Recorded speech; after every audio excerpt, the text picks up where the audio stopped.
Today we stand on the threshold of a new golden age of space exploration, the first of 3 missions that will see humans return to the moon for the first time in 5 decades. The SLS, or Space Launch System, today rests on the stand, waiting to ignite its engines, taking the Orion capsule on a journey around the moon. This is an exciting launch for any true aerospace enthusiast, but legitimate questions about the SLS have been raised. Questions about its very existence. In an era of innovation that has allowed the private space industry to drastically reduce the costs of launch. Why is NASA building its own completely unreusable rocket? Why does it cost so much money to manufacture? And why does it exist at all? The SLS is a massive rocket, building on not just the legacy of the Saturn program but the Space Shuttle program. Borrowing concepts and actual parts from each system, the SLS consists of 2 solid rocket boosters. Together, they will produce more than 75% of the rocket's thrust at launch, burning 5 tons of propellant every 6 seconds, and providing the equivalent thrust of 14 4-engined 747 jumbo jets, each. These boosters are essentially the same boosters that flew on the Space Shuttle. In fact, they are using many leftover parts from the Space Shuttle program.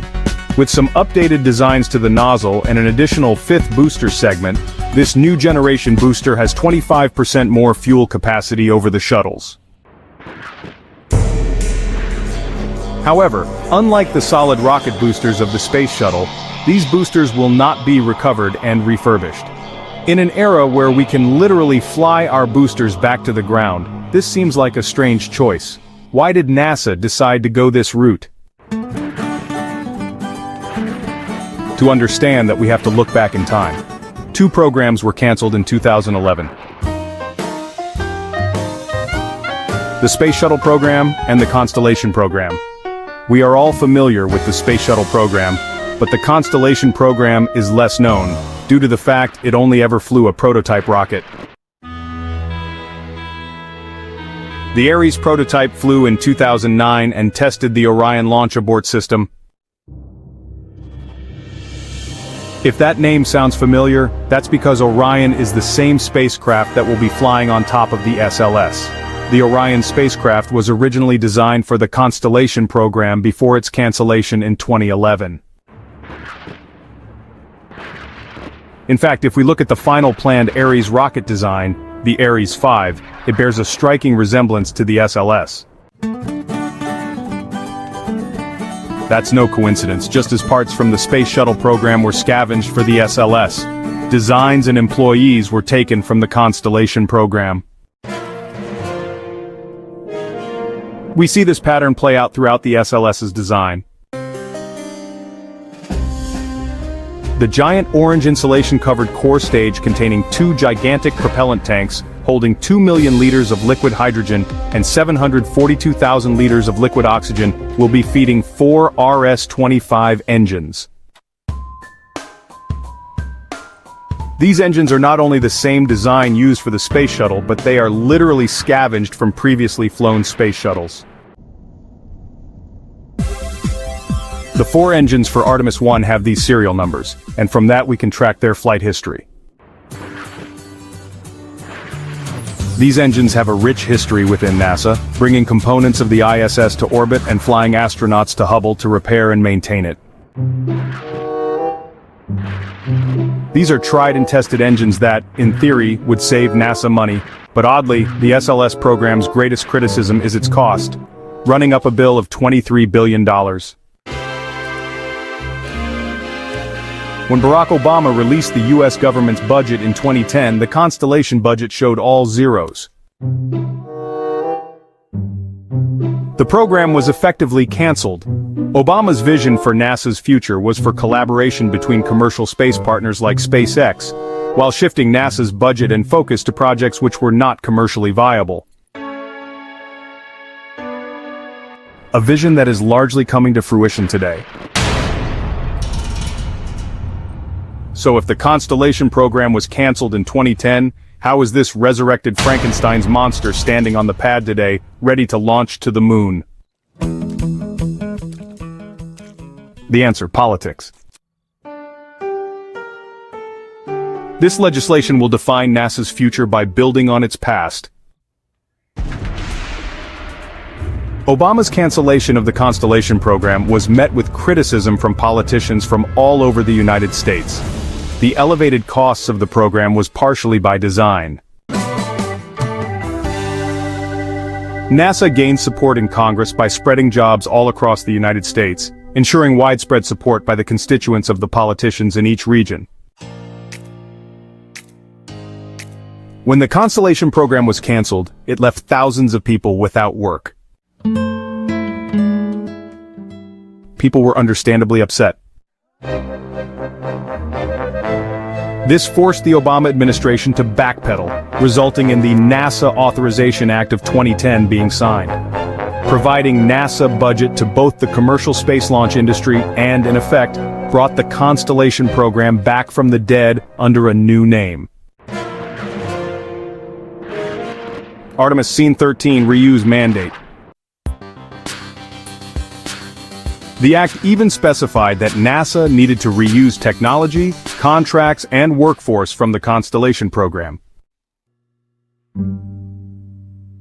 And so here we are, 12 years later, with the ghost of Constellation flying to the moon, itself a Frankenstein's monster of space shuttle components.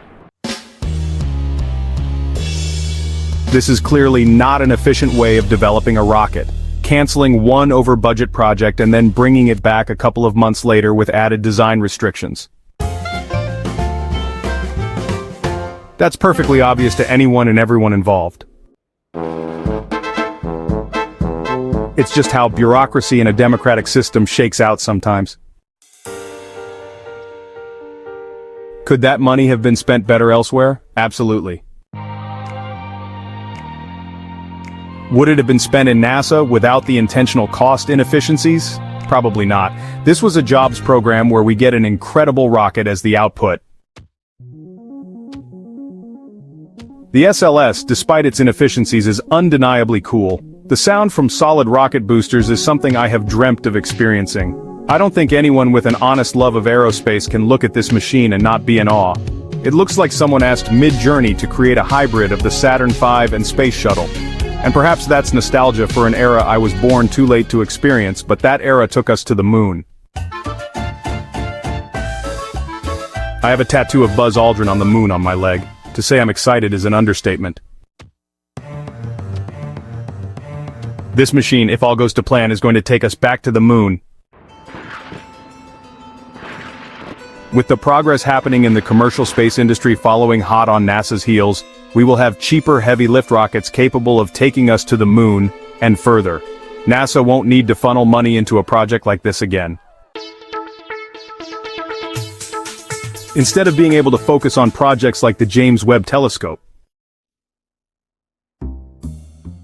This is an exciting time in aerospace and human spaceflight after a lull of more than 50 years.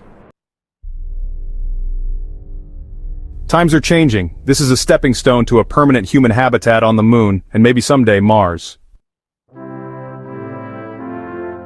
I grew up watching documentaries about the moon missions, always with a little bit of sadness that I didn't get to experience that live broadcast with the rest of the world.